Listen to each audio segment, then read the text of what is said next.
आज प्रशिक्षण शिविर भी था, समीक्षा बैठक भी थी।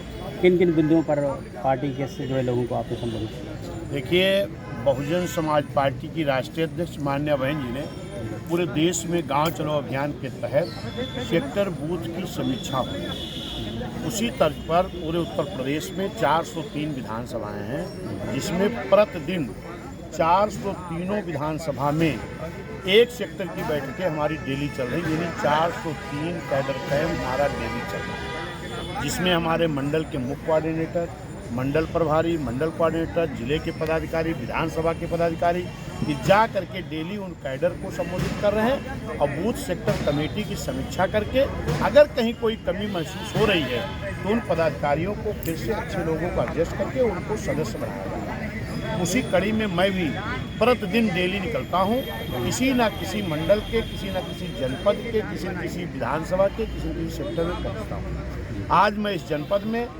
2 विधानसभा, एक विधानसभा थी आपकी वो फूलपुर, वहाँ मैंने एक सेक्टर में समीक्षा लिया और लोगों को प्रशिक्षण दिया, और आज ये आकर के आपकी ये शहर उत्तरी के सेक्टर में अभी आपके सामने ये प्रशिक्षण शिविर चला, कैडर कैंप चला, और निश्चित है कि मेरे वर्कर पूरी तरह से बूथ संगठन को मजबूत करके सारे लोग लगे, इसका रिजल्ट हमारा अच्छा है।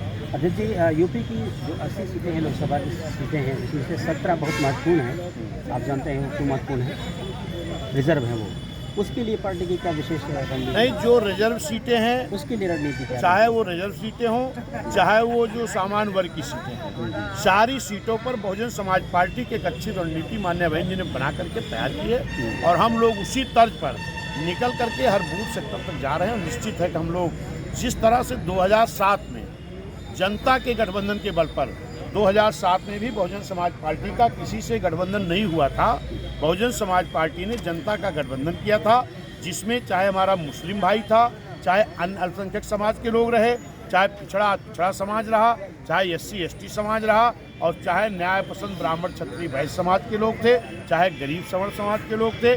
जनता के गठबंधन बना करके इस देश के बड़े प्रदेश उत्तर प्रदेश में बहुजन समाज पार्टी की पूर्ण बहुमत की सरकार बनी थी, और गठबंधन वाले उस वक्त सब गायब हो गए। और फिर उसी तर्ज पर चाहे इंडिया हो चाहे एनडीए हो, बहुजन समाज पार्टी जनता का गठबंधन करा करके इतनी मजबूती से तैयारी कर रही है, किसी उत्तर प्रदेश से इंडिया और एनडीए दोनों को रोकने का काम बहुजन समाज पार्टी कर। बीएसपी पूरे देश में उस स्तर पर नहीं है कि पार्टी प्रधानमंत्री बना सके बहन जी, तो उसके लिए कुछ पार्टियों का सहारा लेना पड़ेगा।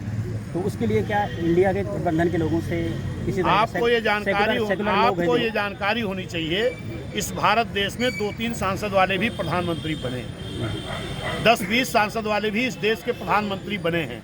बहुजन समाज पार्टी के तो आज भी वर्तमान में हमारे पास 10 सांसद हैं, और बहुजन समाज पार्टी का जो भारतीय जनता पार्टी का प्रचार तंत्र है, उसके देखने में ये लगता है बाकी बहुजन समाज पार्टी के 89 में ही मेरे पंजाब में सांसद हो गए थे, 13 विधायक हो गए थे, मध्य प्रदेश में 2 विधायक सांसद हो गए थे, 13 विधायक हो गए थे, राजस्थान में 6 विधायक हमारे 2008 में भी हो गए थे, आज भी 6 विधायक हैं, कश्मीर में हमारे विधायक, उत्तराखंड में हमारे विधायक, झारखंड में हमारे विधायक, छत्तीसगढ़ में हमारे विधायक, आपके इधर दिल्ली में भी हमारे विधायक, बिहार में विधायक, पंजाब में विधायक। मैं समझ गया, मेरा कहने का मतलब समाज पार्टियों के साथ में कोई बिना किसी के मिले बहुजन समाज पार्टी इस देश की तीसरे नंबर की राष्ट्रीय पार्टी है जी।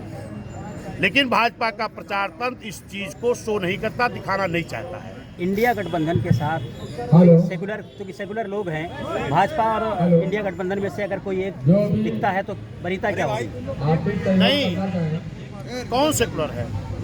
इंडिया गठबंधन की बात कर रहे हैं। इंडिया गठबंधन सेकुलर है, उसके साथ शिवसेना है। कुछ लोग तो, ज्यादातर लोग कहते हैं, प्रमाणित करते हैं कि हम सेकुलर हैं। उसके साथ शिवसेना है। इंडिया गठबंधन सेकुलर नहीं है आपके मुताबिक? नहीं, मैं ये कह रहा हूँ, इंडिया गठबंधन कांग्रेस ही रही है, इस देश की हुकूमत की है।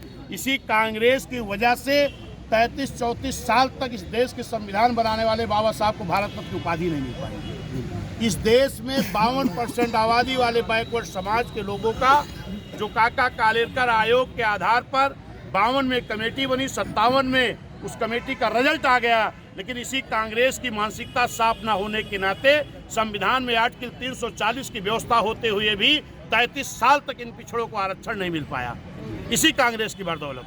ये कांग्रेस और भाजपा ये दोनों एक दूसरे के पूरक हैं। ये इस देश का भला कभी नहीं करते। बाबा साहब ने कहा था, जब तक ये मेरा बनाया हुआ संविधान इस देश की हुकूमत करने वाले लोग नियत साफ करके लागू नहीं करेंगे, तब तक इस देश का विकास संभव नहीं है। क्या पार्टी आपकी